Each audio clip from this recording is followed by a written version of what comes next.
Hello everyone, welcome back to Sreetha talks.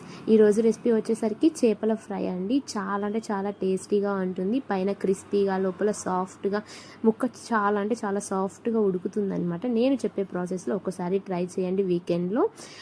రైస్లోకి మీరు రసం పెట్టుకొని సైడ్ డిష్గా ఫిష్ ఫ్రై చేసుకోండి. అసలు లేదు, నేను చెప్పినట్టు ట్రై చేస్తే మీరు ఫ్రై చేసినట్టుగానే తినేస్తారనమాట.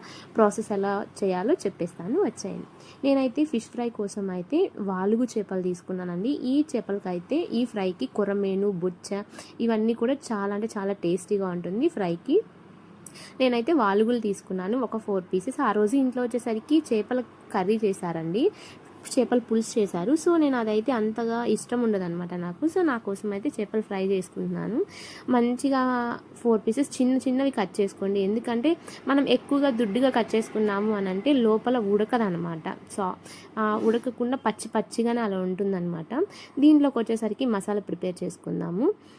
ఒక 2 స్పూన్లు కారం, అలానే అల్లం వెల్లుల్లి paste, salt, fish fry masala అండి. మనకి బయట మార్కెట్స్లో ఎక్కడైనా దొరుకుతుంది. Fish fry masala 1 spoon, cornflour వచ్చేసరికి 2 స్పూన్స్ వేసుకోండి. కార్న్ఫ్లోర్ వెయ్యాలా తప్పనిసరిగా అంటే వెయ్యాలి అనే రూల్ అయితే లేదు. మనకి పైన క్రిస్పీగా కావాలి అని అంటే కన్ఫామ్గా కార్న్ఫ్లోర్ అయితే వేయాల్సిందే. ఎక్కువ వేసుకోకూడదు, లైట్గా ఒక 2 స్పూన్స్ వేసుకోండి. అంటే మన పీసెస్కి తగ్గట్టుగా, మన ఫిష్ పీసెస్కి తగ్గట్లుగా వేసుకోండి. అలానే కొంచెం ఆయిల్ వేసుకోండి.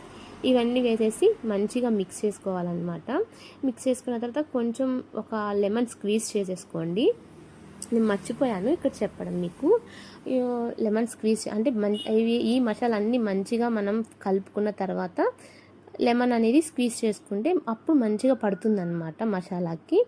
ఇక మంచిగా లెమన్ అయితే పులుపు ఉందా లేదా అని అయితే నేనైతే టేస్ట్ చేశాను అనమాట. అది జోకే పార్ట్. మళ్ళీ మీరు ఏంటి ఇలానా అలానా అయితే అసలు అనుకోవద్దు. పులుపు ఉందా లేదా అని ఒక్కసారి ట్రై చేసేదనమాట. పులుపు అయితే అమ్మో బాబోయ్ చాలా అంటే చాలా పులుపుగా ఉంది.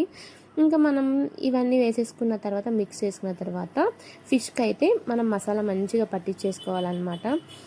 ఈ మసాలా పట్టించేటప్పుడు టిప్ ఏంటి అని అంటే ఘాట్లు పెట్టుకోవాలండి. ఘాట్లు పెట్టుకోవడం వల్ల ఏంటి అని అంటే లోపల వరకు మసాలా వెళ్ళి మంచిగా ఉడుకుతుందన్నమాట. నీచు వాసన అస్సలు రాదు. మనం ఇంకొక టిప్ ఏంటి అని అంటే మనం ఫిష్ ఎప్పుడైనా తీసుకున్న తర్వాత మనం వాష్ చేసుకుంటాం కదా. వాష్ చేసుకున్న తర్వాత కొంచెం సాల్ట్, లెమన్, పసుపు వేసి మంచిగా వాష్ చేసుకుంటే నీచు వాసన అనేది అస్సలు రాదండి. లేకపోతే జిగురుగా అలా ఉంటుందన్నమాట. ఇక మనం మసాలా అన్ని ఫిష్కి పట్టించుకున్న తర్వాత ఒక 3 అవర్స్ ఖచ్చితంగా ఫ్రిడ్జ్లో ఉండాలండి. మ్యారినేట్ చేసుకున్న తర్వాత 3 అవర్స్ కన్ఫామ్గా ఫ్రిడ్జ్లో ఉండాలి. అలా నానితేనే బాగుంటుందన్నమాట. లేదు మాకు టైం లేదు అని అనుకుంటే 1 అవర్, అట్లీస్ట్ 1 అవర్ అయినా కానీ ఫ్రిడ్జ్లో ఉండడానికి ట్రై చేయండి. ఇంకా అయిపోయిన తర్వాత 3 అవర్స్ తర్వాత నేను బయటికి తీసి ఆయిల్ వేసి ఫ్రై చేస్తున్నాను అనమాట. మీరు ఎక్కువ ఆ పీసెస్ మొత్తం ఒకేసారి అలా వేయకండి, ఎందుకంటే ముక్కలు విరిగిపోయే ఛాన్స్ ఉంటుంది. అలా కాకుండా 1 ఆర్ 2 పీసెస్ వేసుకోండి. ఎక్కువ ఆయిల్ వేసేసుకుంటే ఏంటి హెల్దీగా తినాలి అని అంటే ఇంత ఆయిల్ అనుకోవద్దండి. ఎప్పుడో ఒక్కసారే కదా వీకెండ్ టైంలో.